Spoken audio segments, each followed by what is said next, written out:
Good afternoon, everyone. Thank you for joining in. We'll be presenting today on ADHD. My name is Erika Leon, and I'm a licensed clinical social worker here at the Center for Children and Families in FIU. So let's talk a little bit about what to do when adolescents can't focus. Here's a little bit of information about the Center for Children and Families. We're located here in FIU, and we provide services for children as young as 5 years old until 18. We provide counseling services, group services. We have studies that we have going on here for various needs, and we also have clinical services. So you can definitely call us, and I'll give more information about the center at the end. So if you're interested in any services, you can call us or check out our website, ccs.fiu.edu. So some of the things that we do here at the center, we use evidence-based treatment for our interventions. We use anything that has been shown to be that has had a good outcome. So we are only using evidence-based treatment when we're doing our clinical services here. We promote the development of effective treatments and preventions. We provide state-of-the-art interventions to children. We share our findings for people in the community and professionals so they can share the information on to other children and professionals out in the field. You can look at some more of our services on effectivechildtherapy.fiu.edu. So here we are, we're going to talk about some of the reasons adolescents have a hard time focusing, what is ADHD, and how can parents and teachers help teens who have a hard time focusing. So why can't they focus? So there's always many reasons why teens or small children can't focus. So some temporary problems that might be going on would be excitement or stress, worry, sadness, feeling sick, feeling tired, or any distractions that might be going on. For us to make our ADHD evaluations, we're looking at lasting problems of concentration. So we're looking to see if some of the concerns are lasting for a longer period of time. And if they are, then some of the symptoms that it could be with having the difficulty with focus could be the ADHD, it could be anxiety, depression, learning problems, chronic stress, or chronic health problems. So what is ADHD? ADHD versus ADD, we get this question a lot. ADD used to be the term for ADHD. It's the same thing. So ADD, ADHD, it's all the same. However, when we do our evaluations, we're looking to see if the child is, or I should say first, ADHD is attention deficit hyperactivity disorder. So when we do our evaluations, we're looking to see, is a child inattentive, meaning like, do they only have difficulty with their focus? Are they hyperactive, so that they're only hyperactive, or are they a combination of both? So again, ADHD, attention deficit hyperactivity disorder, is the same thing as ADD. It's just a new name that is now being used. So as part of the evaluation, we're also looking to see if certain symptoms are causing some impairments. So we want to make sure that when we collect the information to make the evaluations, we're seeing that the lack of focus or whatever the parents are reporting is something that's causing an impairment at home and school or in any other activities that the child may be in. And then here in the bottom, you can see some of the percentages from the CDC that 8 to 12% of people in the United States have ADHD. So what causes ADHD? It's nothing that you've done. It doesn't have to do with bad parenting or televisions or tablets or any sugar or anything of the food additives that are in any of the foods that the child is eating. It's definitely something that's neurological, and there's not anything that a parent can do that can cause it, but there's certainly things that parents can do to help with ADHD. And we'll be talking a little bit more about that in a few minutes. So here's a list of some of the symptoms of ADHD. So looking on the left, you're going to see the inattention, and this is some of the information we collect when you come in for an evaluation. So we're looking to see, do children make careless mistakes? Are they having a hard time focusing? Are they not seeming to listen to somebody when somebody's speaking to them, kind of like they're daydreaming or their mind is thinking of something else? Do they start things and not finish them? So in that example, sometimes parents say that a child will start a homework, not complete it, and then move on to something else. Are they disorganized? Do they avoid to do things that require them to be focused for a while? So this would be some examples that parents have told me have been like iReady or big projects. So anything that requires for the child to be sitting for a long period of time, do they avoid it? And then you'll see lose things, easily distracted and forgetful. So again, we're looking at the symptoms, but we're also looking to see if there's any impairment. So do they have these symptoms, and are they causing an impairment in the school? Like, are they getting lower grades, or are their teachers complaining to the parents that they're turning in their homework not completed and things like that? And on the right, you'll see some of the hyperactivity symptoms. So it moves in their seat a lot or leaves their seat when they shouldn't, runs a lot, difficulty playing quietly, on the go, or driven by the have a motor. This would be like if they're very active, they're moving a lot, or they talk too much. And again, the same thing, we're looking for impairment. So we usually ask teachers and parents to give us some information as to, are teachers complaining about these things? Are they calling parents? Are parents noticing that they can't sit for long periods of time to complete tasks? And so forth. So some of the short-term treatments for ADHD are behavioral parenting trainings, behavioral classroom management, behavioral peer interventions, and combined both behavioral management interventions. And here's a small note here on studies that have been done with just medication. Has been less than 300 studies, and a combination of behavioral interventions with medication has been less than 25 studies. Interventions that likely not work are probably relaxation trainings, play therapy, vitamins that might be sold in stores to help kids focus, or restricted diets. So it's not to say that if you've tried this and it works, great, but it's just that we haven't seen any evidence to show that these are strategies that will be helpful with kids with ADHD. So the last two are occupational therapy tools like stability balls and social skills training groups. Now I'm going to turn it over to my coworker, Carmen Barresi, that will go over the rest of the slides. Hi, like Erika mentioned, I'm also a clinician here at the center. We're going to talk a little bit about how parents and teachers help teens who have a difficult time focusing. So some recommendations that are made, I'm sure many of you have encountered issues during homework time. That's a big area of concern for some parents. So recommendations are to establish a routine. What does that mean? Where can you get started? You want to pay attention to where the homework is taking place. Some recommendations are to avoid noisy, busy, distracting places. When? So when you establish a routine, it's important to have in mind, when will this take place? At what time will the teen or child be able to concentrate best?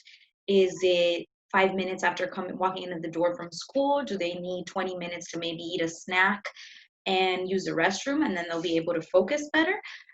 Every individual, every family has a different routine that works best for them, but it's important, regardless of where and when, to establish these things. It's important to catch them doing good, to ignore some behaviors. So you choose some behaviors we're giving extra attention to that maybe would be better handled if they were ignored. Planning for breaks during homework time. Breaking up large assignments into manageable pieces. So for example, if they have a packet that has 10 pages, it would be beneficial to break it up to do maybe 3 pages a day, as opposed to doing the 10 pages in one sitting. And when you are trying to implement a reward or consequence, or you want to change the adolescent's behavior, using when and then, which we'll review that later on in the presentation. Common breakdowns that occur between adult and teen communication. As you see in the picture here, the parent is telling the teen, requesting that they start their homework, please, and the teen responds with not now. They may not be ready to want to sit down and do the homework. They may be refusing or avoiding the homework. The parent may respond with yes now. The response from the teen may be nothing, or may be a negative reaction, resulting in the parent that they may yell or also respond in a negative way by saying, I'm telling you to do your homework.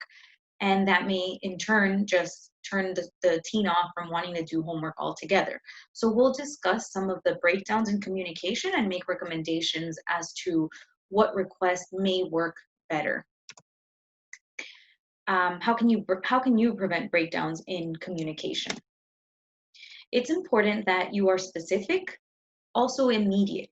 What does that look like? So when you are requesting that your teen do something, it's important that you specify what exactly it is that you want them to do, and also immediate. If you are trying to correct a behavior, or it's something that you see is feedback, we need to give that to them immediately. There's also an importance in providing meaningful consequences. So providing a teenager with a consequence that they're not really going to care about. For example, one teenager may respond great to their phone being removed, and another teen may be okay with you removing their phone, and what motivates them or what would in cause some change behavior would be removing the video games. So you want to make sure you examine what rewards and consequences you're using to implement them effectively. It's also important to give balanced consequences. You don't want to feel like you are removing everything from the teen, but there also has to be a balance with the behavior. If the behavior is not as severe, then the consequence doesn't have to be as severe. Effective problem-solving steps. These are recommendations that are made.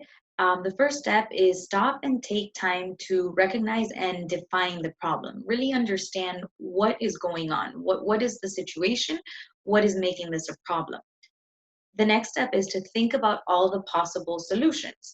So once you identify the problem, the next step is thinking about what are your possibilities. And this also includes the bad possibilities. So we don't want to just think about the good solutions, but also the bad solutions as well, because they are a probability also. Evaluate the pros and cons for each of the solutions. So if you were to go with the positive solution, what would be the good and bad that could come out of that? If you were to go with the bad solution, what would be the pros and cons to that solution? The next step is to put the plan in action. And the last step is to evaluate, see how it went, and repeat the first 4 steps, and you can troubleshoot and fix any problems that came up in the process. It's important to use starters instead of stoppers in conversation. So a starter is something that will maintain the conversation flow. For example, taking turns with your child, noting the good and the bad, not just focusing on the bad. Calmly disagreeing. So it's okay to disagree with your teen, but the way you do it is important and could either lead the conversation to continue or put a stop to the conversation.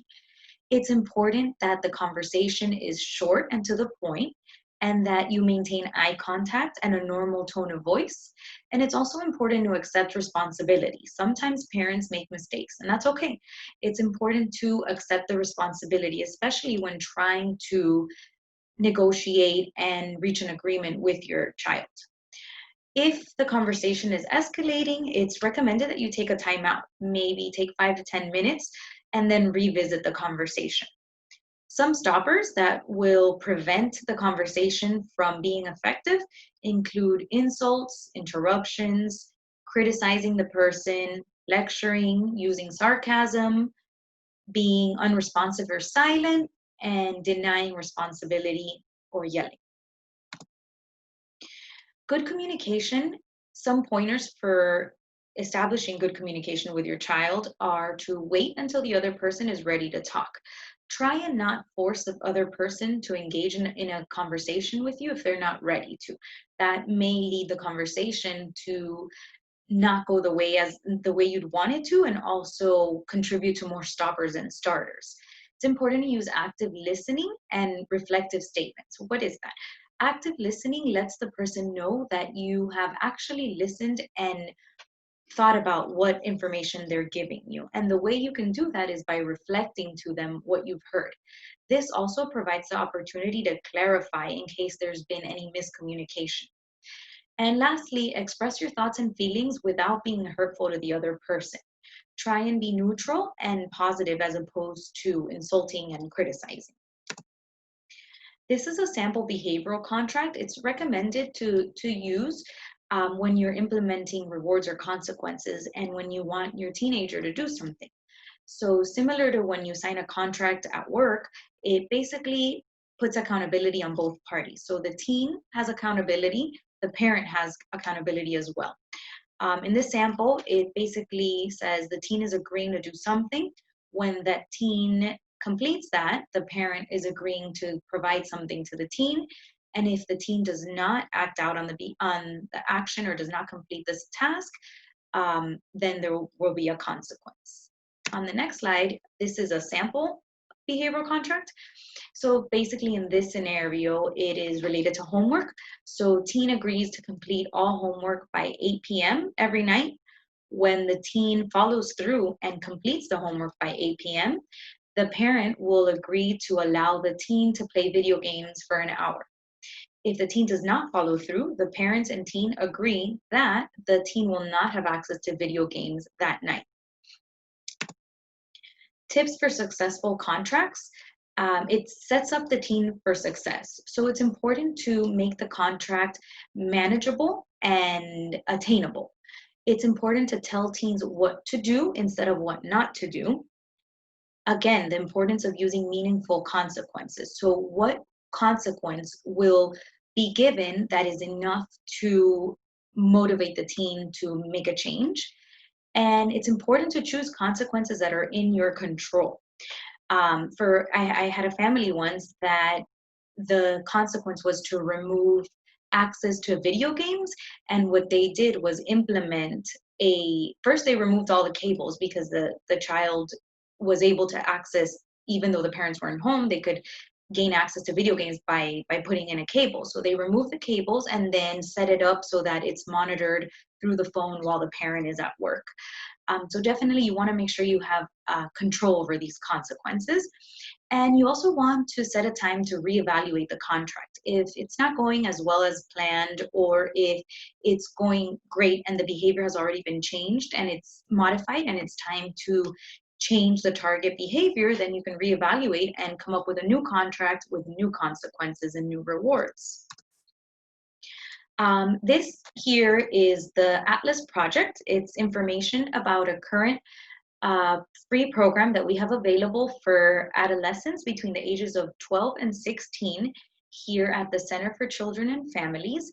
And what it does is it provides free counseling, and it's a prevention program to help teens make healthier choices and prevent high-risk behaviors. It provides families with up to 3 years of monitoring, and also the availability of continued and more services based on the monitoring that we do. The program can be offered at your teen school or here at the center. And again, it's a free prevention program.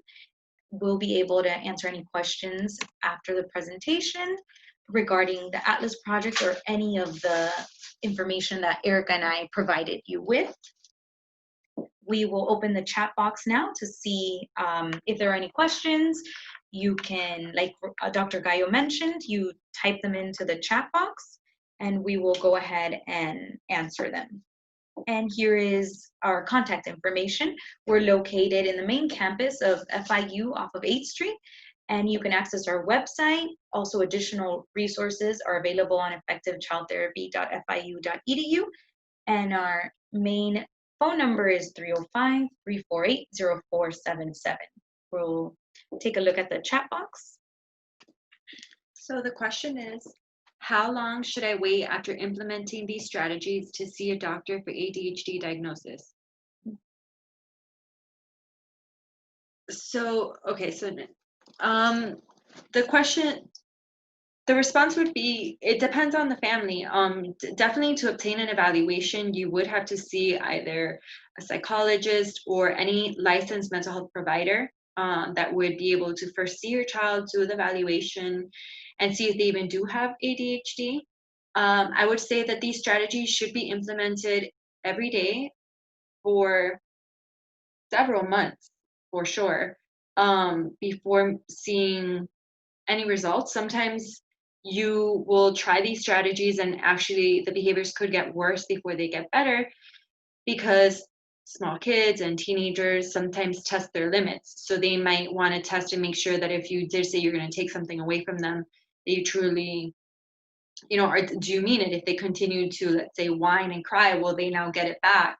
So it's really up to the family. You can definitely get the evaluation from a doctor if you are looking for additional resources. I mean, it doesn't hurt ever to see a doctor and get it checked out, get evaluated, and see what your options are. And I think adding on to what Erika says, you can implement these strategies immediately and set up an appointment to see a doctor for further assistance if what you need to put in place may be some accommodations at the school, or if you're considering additional therapy or medication. Those are questions that the best way to answer them is by setting up that initial evaluation. But the strategies that we mentioned here can be implemented immediately. But it is important that when they're implemented consistently, and the feedback, the more immediate it is, the better. Like Erika was saying, there is that kind of testing the limits with teens. So you want to also keep that in mind and present, that consistency is very important. Here's one of our services that we have here, the Atlas Project. You could call us to 305-348-3891 if you wanted more information or have any questions about additional counseling services or anything else you think that would be beneficial to your child. And the Atlas Project is a free service for families, for kids 12 to 16. It helps them make healthy decisions and prevents high-risk behaviors in the future.